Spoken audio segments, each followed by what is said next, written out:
এখন আমরা অনেক ঘাটাঘাটির পরে কলা গাছ দিয়েছি। হ্যাঁ, কলা গাছ আছে। আব্বু এখন কি করবে? কলা দিয়ে আজকে রেসিপি বানাবো। আব্বু কলা কাটছে। এই যে ভাইয়া কলা না রে, কলার গাছ।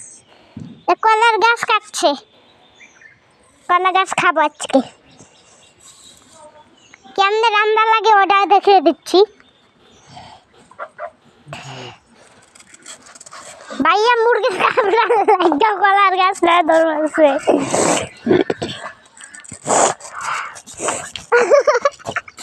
ভাইয়া মুরগির লাল লাগিয়ে দাও, কলা গাছ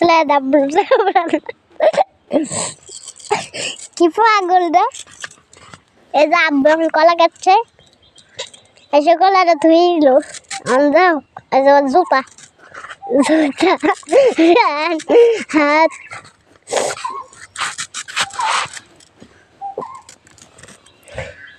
আব্বু দেখো কলার পিসগুলো কিন্তু এরকম ছোট ছোট করা হবে।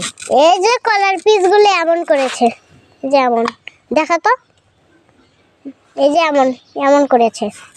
কলার পিসগুলো একদম পিঠার মতন করে চিপটা বানিয়েছে।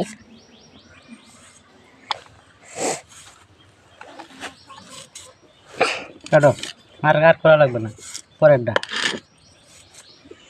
এখন কাটো কাটো কাটো। কাটবো না, কাটবো না, দাও। ওরা কেন